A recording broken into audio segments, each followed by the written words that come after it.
Hello, everyone on YouTube. This is Emily Walker from the U.S. Embassy in Algiers, and you are tuning in to a talk we're doing on the U.S. presidential elections, which may sound like a dry topic to you, but I assure you it's going to be a lot of fun, so I hope you stay tuned. This talk is brought to you by the ACCA, or the American Cultural Center in Algiers. We are an American cultural center that is attached to the U.S. Embassy in Algiers. But we also have other cultural centers around the country of Algeria. There's one in Ouargla, Bashar, Constantine, and Oran. Unfortunately, all of the centers are closed right now because of coronavirus, but I really encourage you when they reopen to go and check them out.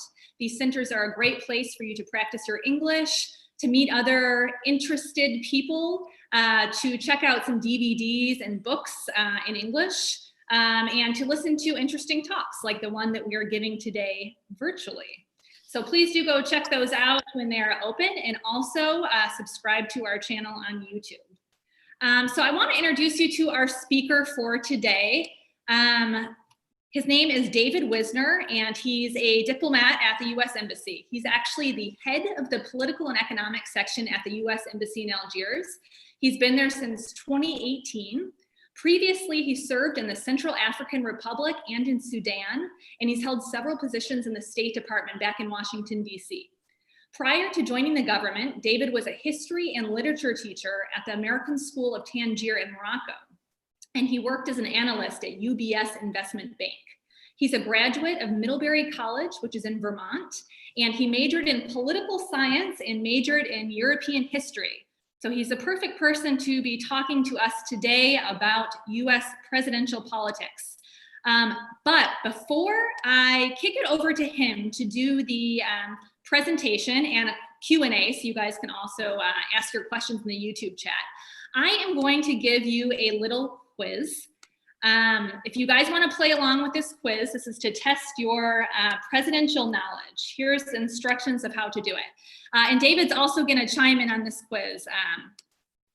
Maybe he'll even take it, but I suspect that he knows all the answers to these pretty well. Okay, can you see my screen up there, David? I can. Okay, great. So how this quiz works, you have to open up a new window if you want to play. You go to menti.com. That's www.menti.com. And when you're prompted, you type in the code 722772. So I'm going to give everyone a chance to do that. I know you might have to navigate away from this on your phone. See if you can just open up a new window on your phone so you don't leave us here in this talk. Okay, so if you can see, and if anyone is in here, this is the first question that we're going to be voting on here. The question is, what word comes to mind when you think of presidential elections in the United States? And if you're on menti.com, in this code, you should be able to enter in some words. So let's see. Yeah. It can be kind of boring, huh? We're going to make it interesting now. We'll leave this up here just for a minute longer here, guys.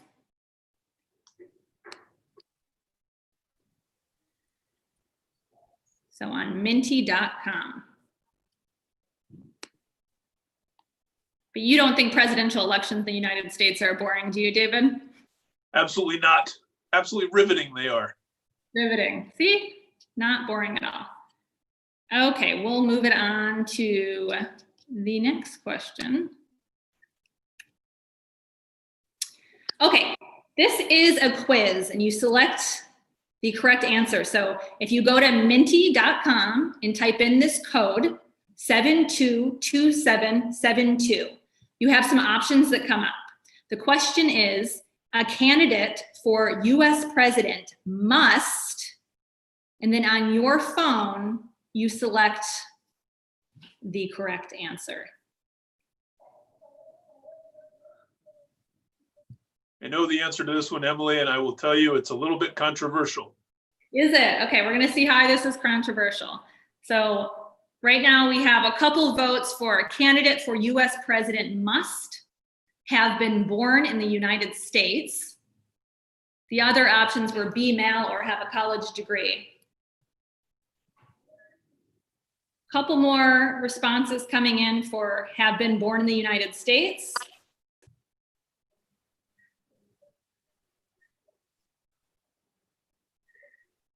Okay. So I'm gonna go, ooh, we can see where all the dots are going, so that could be a way to tell that that is indeed the correct answer. A candidate for the US president must have been born in the United States, but why is that controversial, David? Is that not true? Well, we can talk about it with a little more depth, but I believe what the Constitution says is that the person must be a natural born citizen of the United States. And just what natural born citizen means is has become an issue of some debate over the last year when two candidates, Mitt Romney and John McCain, who were both born outside of the United States, but two American parents, ran for president. Because neither one of them ever won, there's never been a definitive court ruling on what the case is. That's right, because both of their parents were foreign service officers, I believe, or maybe John McCain's parents worked for the military, and so they were both. Okay. I believe Mitt Romney's parents were missionaries actually in Mexico, but I could be mistaken on that. Okay, so some controversy over what natural born citizen means. Okay, thanks for voting in that one, guys. We're going to go to the next question here. Okay, so for this one, it's a quiz, and you're going to be prompted on a phone to do a you can just write a nickname, any nickname you want. It could be your YouTube username. It could be Snowman or Bumblebee, anything you want there. So you just have to type in a nickname.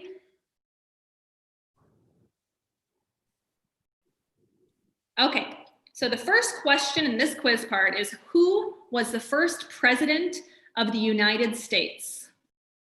So again, this is on minty.com, and you type in the code 722772. There's 5 more seconds to vote for this.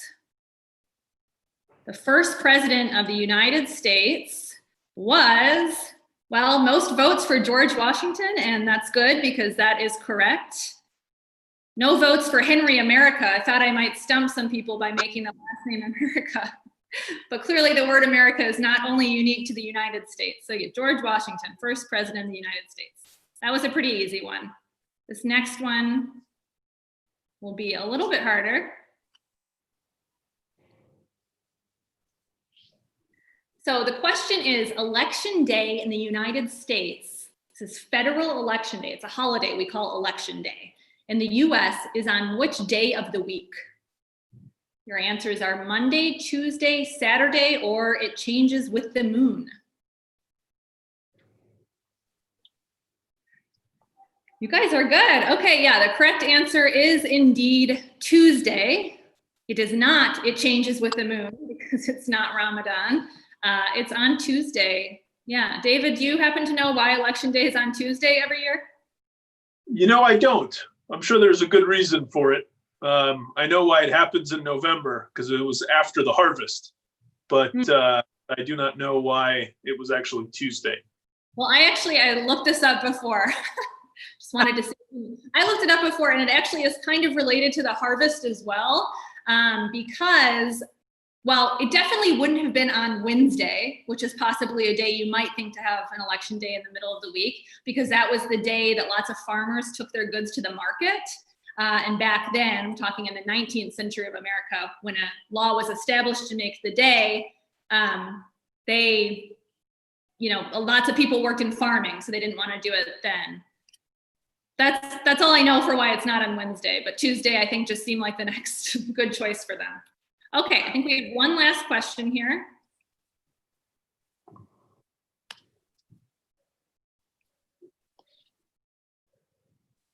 Actually, that might have been, I think that was my last one. Okay, that is the end of the quiz. Thank you guys very much for playing along. I'm going to kick this over to David now, who's going to talk to you about how interesting the presidential election process is in the US. And as I mentioned, David is the chief of our political economics section at the U.S. Embassy. So first, he's going to talk about what that means. What does a political economic section at an embassy do? All right, thanks, Emily. Well, I like to think that a political section and an economic section here, it's a combined section, does three things. One, we provide policy advice to the ambassador, whether that be political or economic in nature. And two, we help explain the country in which we work to the Washington or to the US audience. And three, we help explain the United States to the country in which we are in. And in this case, I'm in Algeria and very, very happy to be with all of our viewers today to talk about the US elections. So Emily, if you want me to jump right in, I'm happy to jump right in. Please do, jump right in. Tell us what we should know about the United States presidential elections.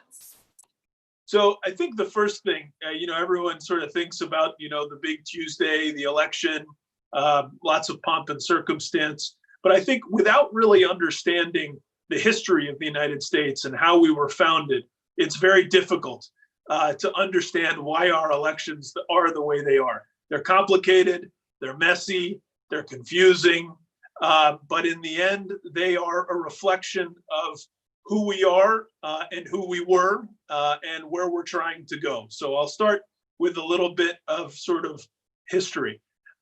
In the US, we have elections at three levels. We have them at the federal level, which is sort of the national level. We have them at the state level. In Algeria, the equivalent to that is the Walaya level. And then we have local elections. That could be at a municipal level, at a city level, all sorts of other levels. In 2016, we actually had approximately 515,000 elected officials run in the elections, or 2016, sorry. And so that sort of shows you the scale to which our elections occur in the United States. So I talked about history. The United States, when we first declared independence in 1776, were made up of 13 colonies. All of these colonies were different in nature and by their founding charters. There were mostly agricultural states in the South, or colonies in the South, and there were more industrial is probably not the right word, but commercially focused states in the North. There were states that were founded along religious lines, and so they all had different personalities, and because of that, when we founded our country in 1776, and then when we wrote what is now our Constitution in 1787.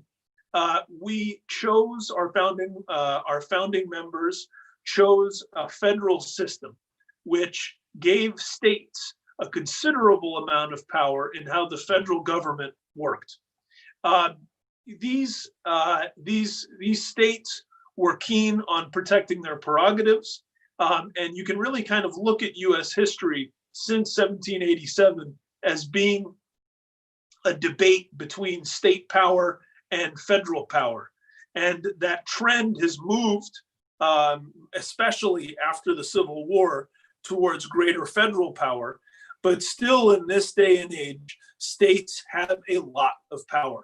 And one of the ways they exercise that power is through our election system. So we're going to focus today on federal elections and on the presidential election in particular. But if anyone has any questions, obviously, about the other elections that we have in the US, I'd be very happy to talk about that, because in some ways they can be more interesting and have more of a daily impact on people. But we'll talk about the presidential elections today. So the founding members of the United States decided that they were going to have an indirect election for the presidency. This was done, for a lot of different reasons. It was done because there was a feeling that the masses needed to be cooled when they were electing. Two, it also, again, coming back to this idea of state power, it gave the states greater power if they were able to have a more direct role in the election of a president. So what we do in the United States today, is we vote for members of the Electoral College. These are people who are designated by the parties that exist in the United States. And what you're actually doing when you vote for Donald Trump or Joe Biden, or in the last election, Donald Trump and Hillary Clinton, is you're actually voting for a person who has promised to cast their electoral vote for that presidential candidate. Interestingly enough, they're actually not required to do that. But that's what they've pledged to do, and they're usually chosen because they're considered, a reliable member of their party. So they can't show up and decide to do whatever they want and cast a ballot. They're really expected to cast the ballot for the people in their area. Yeah. But again, there's that unique quirk that allows them to do to go in a different direction if they so choose. But it really is very, very rare. I think it's maybe happened once or twice. It's very, very rare. So that's what happens. You vote. You vote for an elector, and then each state has its own rules. Most states, and the number of electors is based on the population of each state, which is in turn based on our census. Most states is winner take all. So if one wins 51% or 50 plus 1% of the vote, one actually gets all of the votes in that state. It's almost all states except for, I believe, 2, which allow a split in their electoral votes. So it's actually, it's really interesting. I believe it's 2 of the last 4 elections have actually seen a person who got less of the overall vote still win the election because they won the majority of electors. It's kind of a quirk in our system that a lot of people have a tough time understanding. Some people don't agree with it. But again, it harkens back to a time when the founders of our country wanted to make sure that the states had a big say and affected the way that politics works. So who votes in the United States? Anyone over 18 years old can vote, with the small exception in some states of people who are in prison, so felons, and some people who have been in prison. Now some states don't have that rule, some states have that rule, some states mix it up, but the great majority of Americans can vote.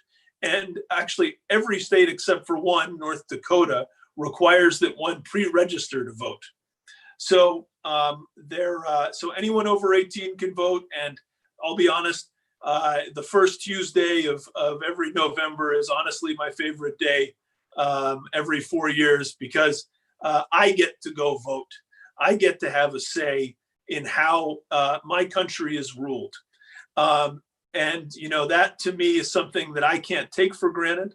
The fact that I have a voice, and that people I know have a voice, in how our country is run, it really matters to me. And even if I'm just one person in the approximately, I think it was 110 some odd million people who voted in the last election, I have agency in my life.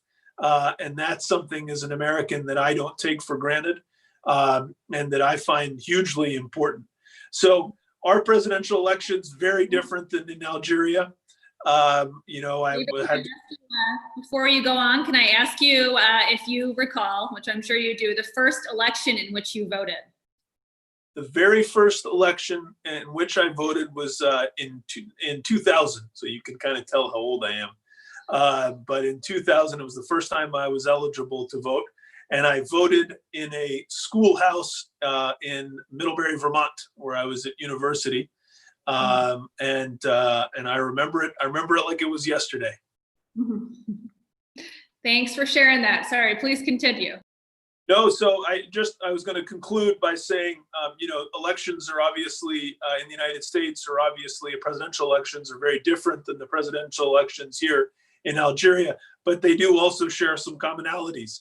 One is you show up, you put your ballot in the box, it gets counted. And in the end, usually within a day, as we had here in the past elections, you know who the person is that got elected. There was one exception to that, was in 2000.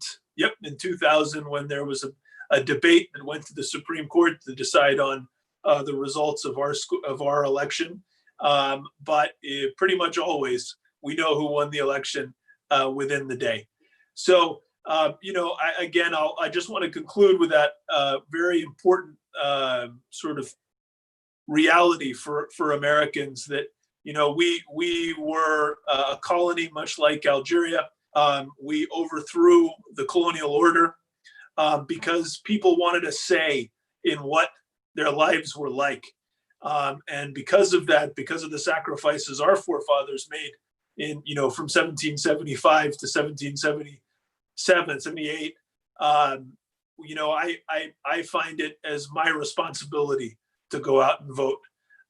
And so with that, I'll stop. And I'd be happy to take any questions that folks have online, or Emily, if you had anything you wanted to talk about. Great, thanks. Yeah, we do have a number of questions coming in, and you guys can continue to ask questions for David in the YouTube chat function. So this question is about who can be president. So Choruk just wants to make sure that they have this correct. Choruk says, if I get the US citizenship, I can't become president, but my kids could become president, right? So if your kids are born in the United States or born to natural born Americans, I said at the beginning of this that there is some debate over it, but I think the generally accepted take is that your kids could probably become president. But I would note, Tora, that you can actually run for Congress. So you could be a House of Representative, our lower house of Parliament. You could be a member of Parliament, or you could be a senator, as long as you're over the statutory age limits, which is 25 years old for a House of Representatives member and 32 years old for a senator. Thanks. And of course, this person could also be in a number of non-elected positions, such as being a U.S. diplomat, because you do not have to be born in the United States to be a U.S. diplomat. In fact, we have a number of diplomats at our embassy who moved to the U.S. later in life and are United States diplomats. So still lots of options open, but no, unless there's an amendment to the Constitution, you cannot be president. Churfy Nisa asks, what can the American people do to ensure honest and transparent elections? Listen, in a word, vote. People have to go out and participate. They got to go out, they got to see the ballot boxes, they got to go, make sure that everything is, sort of set up correctly. Political parties can be present at the various different voting locations, which is a very, very important thing. And they got to go out and be there. And so, that's on election day, of course. But clearly in the weeks and months and really years beforehand, there's very important work that's done by political parties, by civil society organizations to make sure that the election is doing what it's supposed to be doing, which is giving people a choice of how they're governed. So, I think without, a healthy civil society, without people who are engaged, who want to be a part of the process, it's really difficult to have good elections. And so it then becomes incumbent upon all of our sense of citizenship in order to run a good, clean, fair election. Thank you for that. This question comes from Kamer Plant. Is it in theory possible for a third party to be created? Or I guess for a third party to be viable in the election? If you could explain a little what that term means, third party. It's a great question. Well, if we're looking at it from the first way you asked the question, there are already third parties. We often hear about Democrats and Republicans because they're sort of the largest political parties in the United States, but there are tens, hundreds of other smaller parties that usually people abroad don't usually hear about, but in the United States, people do. The two biggest ones are the Libertarian Party, which believe in, as reduced possible as government as possible, allowing maximum freedom to individuals. And there's a Green Party in the United States that focuses on ecological issues by and large. So there are lots of other smaller parties in the United States, and depending on the state, they can have access to joining the ballot, depending on how many signatures they create. I mean, there's 50 different rules, so I don't know all the different rules for each state. But there, I know when I voted in Washington, D.C., I think in the last time I voted, I had a minimum of 10 or 11 different choices. So it is possible for there to be third parties. Now, is it possible for a third party to win? It hasn't ever really happened. Although there have been different parties, it hasn't always been Democrats and Republicans in our history. It hasn't happened. But what I can say is actually the third parties have had very influential effects on elections. In 2000, there was someone named Ralph Nader, actually Arab of origin, Lebanese of origin, who ran as a third party. And actually took a lot of votes away from the Democratic candidate, Al Gore. And many saw his candidacy as a reason that George Bush, son, number 2, was elected president because Ralph Nader took a lot of votes away from the Democratic Party. And then actually before that, Ross Perot ran on a very conservative platform. And took a lot of votes away from George Bush, and many people see him as the reason that Bill Clinton won his first election. So that's a way to say that, while third parties have not traditionally had great electoral success, they do play quite an important role and sometimes a decisive role in the results of our elections. Thank you.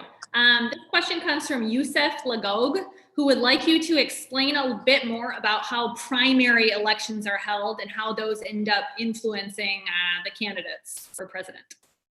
Yeah, Youssef, that's a great question. I think to sort of set the scene for people who don't know as much about the primaries, what they are basically are all parties have a process through which they choose their candidates. We know most about the Republican Democratic primary systems, but there are other parties that have their own primaries as well. So the primary is organized by state again. So there's different rules in different places. Some hold direct votes. Some hold something called a caucus, where people literally get together in a gym or a church or a convention hall and sort of horse trade and talk to each other and try to convince each other to get delegates who are then counted as those that end up selecting the candidate. But then each state holds its elections, and then those states then send delegates to the national convention of that party. So the Republicans and the Democrats have the big splashy conventions, which you've probably seen, where there's lots of speeches and pomp and circumstance and, music. And that's where technically the elections are won. Now, in a bygone era, in the far past, those conventions were actually quite lively affairs because at that time, there wasn't as much national recognition for the various different candidates. And so there could be really lively and vigorous debates. One that jumps immediately to mind is in 1862, when Abraham Lincoln was actually going into the convention, I think either the third or the fourth leading candidate. But because the Republican Party at the time couldn't agree on the leading candidates, Lincoln ended up emerging as the prime candidate. And as recently as 2016, when there were big debates about Ted Cruz and Marco Rubio and Donald Trump, there was some question of whether there might be a hung convention, whether Donald Trump would get enough Republican delegates to secure the nomination before the convention. In the end, he did. And so there wasn't any real horse trading, or there wasn't any real debate. But in theory, if a single candidate from a party does not get enough candidates to have the majority of all candidates, then there would be actually, it's called a brokered convention, where the party delegates get together and decide. And that's really exciting. That sounds exciting. No, I'm just kidding. It does sound exciting, especially for a political junkie like you, I'm sure. You did touch on this in your intro, but maybe it's worth covering again. Amin Omri, hi Amin, thanks for always watching. He asks, can you win the popular vote and still lose the election? You sure? I mean, it's a great question, and it's one I think that befuddles many Americans, but you sure can. And again, that comes from the first past the post system that determines the Electoral College votes in each state. So, I mean, it's sort of hard to give you the math, but you think of a state like California, which has a huge number of electors because it's got a huge population. A candidate A might win 50.1% of the vote. And so then get all of the electors from California. I believe they have 53. But then as you sort of spread the votes out across the whole country, they may win a bunch of small states that end up adding up to be much, much more. And so it is very possible, and the math is hard to always follow, but you can, and that's, the last election, and I believe 3 elections before that was the case. And so, and it may very well happen this year. We'll see. Mm-hmm. And just a note, every time that kind of thing happens, if a candidate gets more popular votes, but then someone else ends up being president, there's always a discussion in America about the Electoral College, this process we're talking about. It always brings up a new thing where people talk, is this the best way? Should it just be the popular vote? Should it be the Electoral College? Which never is great. Changed. Which is great. I mean, that vigorous debate about what our government is supposed to look like is a bedrock of American democracy. And to me, hugely important, even if we don't change it. The fact that we have that debate, we have that open debate where we decide what our governing republic is supposed to look like, to me is a beautiful thing. Definitely. And it's good to kind of give American citizens a chance to maybe even learn what it is, because I know that we're talking here to a political expert and diplomat and history teacher. The average American does not understand the intricacies of these. This is a very complicated system. You go up to an American on the street, they probably cannot so eloquently explain to you what the Electoral College is. So it's good that we all can have a chance to study it and learn it more. This question comes from Numisas Judas. I think that American policy does not change with the change of the president, is their opinion. So the question is, do you think there's a change in American policy after each presidential election? Oh, yeah. I mean, look, it depends. Does everything change? No, not everything. But there are real policy differences between Democrats and Republicans. I think you can look just in the past 2 elections, the differences between President Obama, who negotiated, for instance, the Iran nuclear deal and the Paris Climate Accords, and our entry into both of those organizations, and Donald Trump, who didn't like them and ended up programming our exit from both of those agreements. Those are big policy questions. There's also a lot of domestic questions that change between administrations. Barack Obama campaigned in his second campaign certainly on his provision of the Affordable Care Act, which was a provision that sought to provide health care to the majority of Americans who didn't otherwise have it or qualify for it. And Donald Trump and the Republican Party was sort of against the government being sort of the overall provider of health care. And therefore, the American people were able to choose what they wanted. And, again, that's, to me, I hope I don't sound too much like a broken record, but it's what's so cool about our electoral system is that people are given real choices in these elections, and political parties are forced to sort of channel the voice of the electorate. And so, I could go on and on about the different policies between the 2 political parties, and they change over time. Republicans and Democrats were very different institutions as recently as, the 1970s, 1960s and 1970s. And certainly very, very different than what they were in the 1860s and 1870s, and into the turn of the century. So, the body politic is always evolving, always changing, always focusing on different things. And I think you'll actually see quite a different election this year, even than you saw in 2016. We'll ask for some of your predictions for the upcoming election in a little bit. But first, I'm curious to know how the change in presidents and the subsequent change in policy affects your job as a diplomat.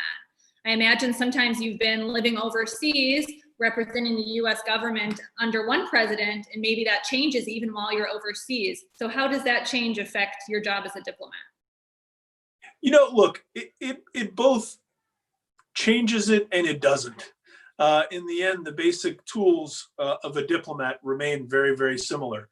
We go out, we meet people, we look to understand the country within which we are working. We build bridges, we build connections to people. And so in ways, our job doesn't change. Sometimes if, in a particular country, if there's a particular interest, Washington and the politics in Washington may sort of change the way we approach a certain question, or an emphasis that we place upon an issue. But in the end, the core values that the United States stand for don't hugely change. And therefore, our job as diplomats,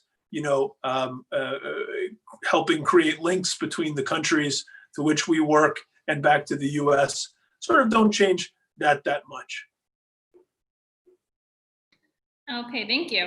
We've got a couple of questions about diversity of the US president. There have been 45 presidents. All but one were white, old men, oldish. What are your thoughts on if it's possible to elect a woman to president someday, and in any other diversity? Well, look, I think there's a considerable discussion going on in the United States today.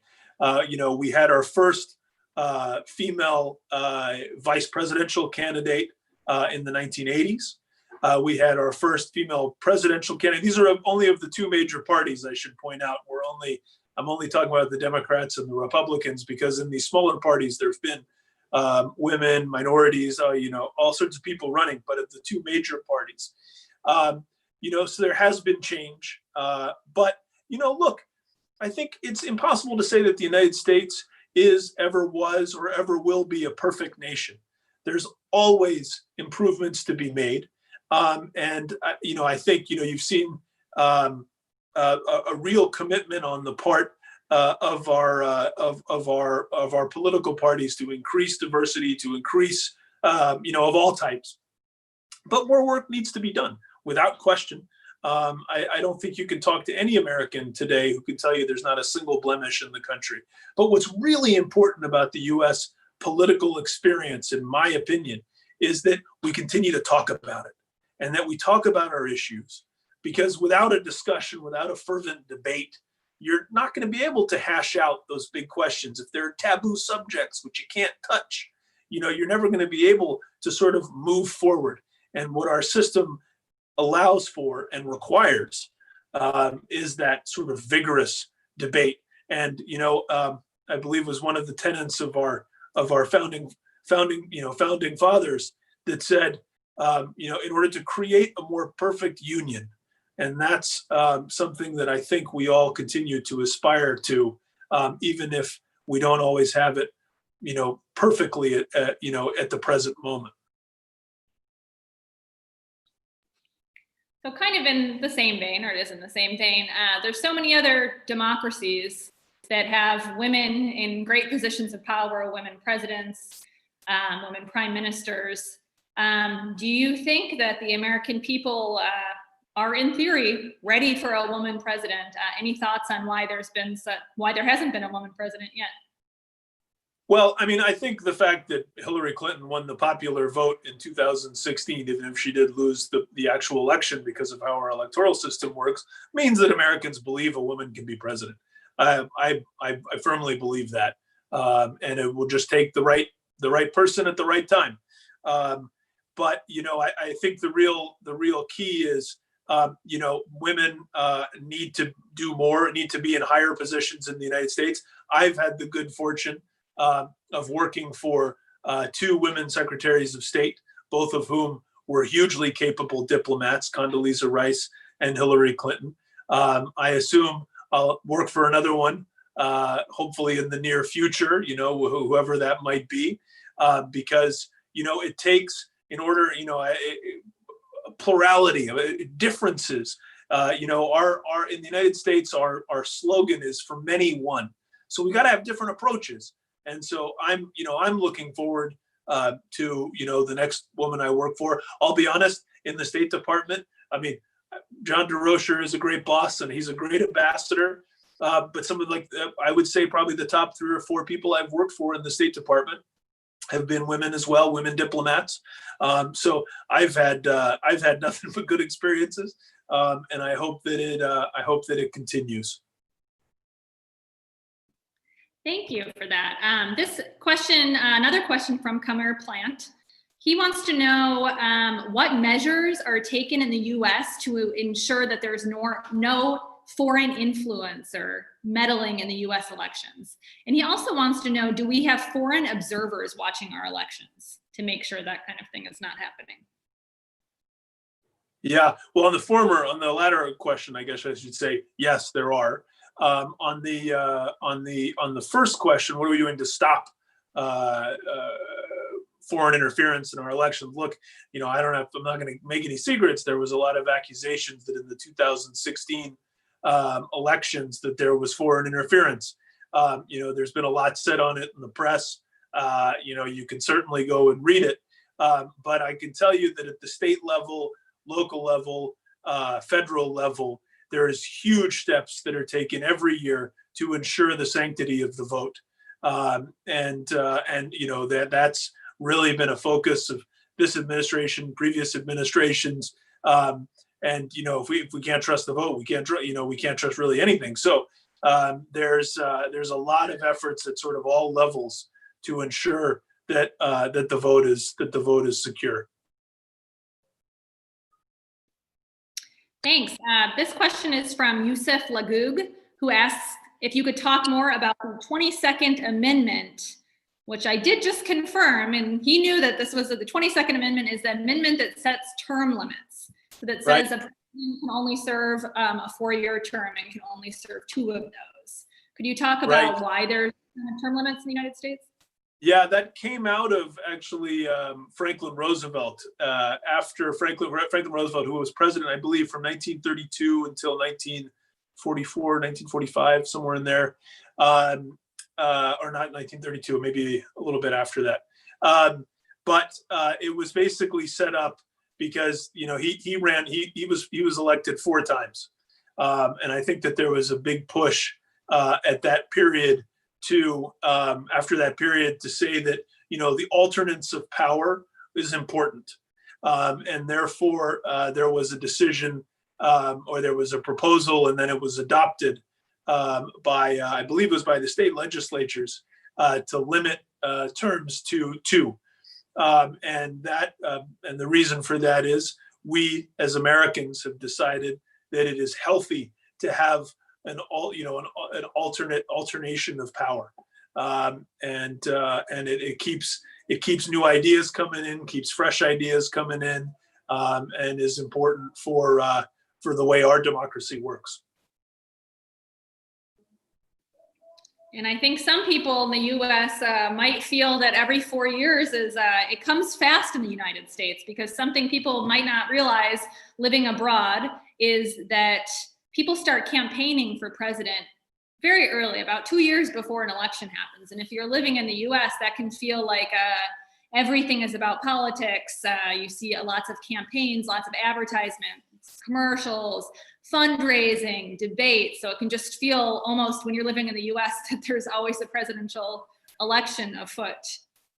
But maybe you could talk a little bit about, somebody asked about the importance of debates, and if you think debates play a role in who becomes the candidate in either party. Yeah, look, the debates are decided again by the candidates. They're sort of mutually agreed to by the candidates. There's no set hard and fast rules. They haggle over what should be, what's allowed, what the format is, how it should work, where it should be. I think the presidential debates are awesome. They are an opportunity sometimes for the general public to ask direct questions to the candidates. Sometimes for news anchors are sometimes asked to moderate the debates. But there are sort of direct opportunities for everyone, everyone in the country who's interested to hear directly from the candidates in question.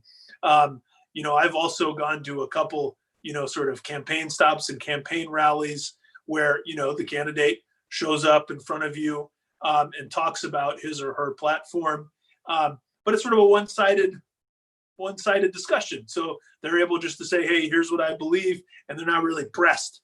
What I think is super cool about the debates is that they have a lively debate between themselves. And that happens at both the primary level, but also the actual between the two party levels.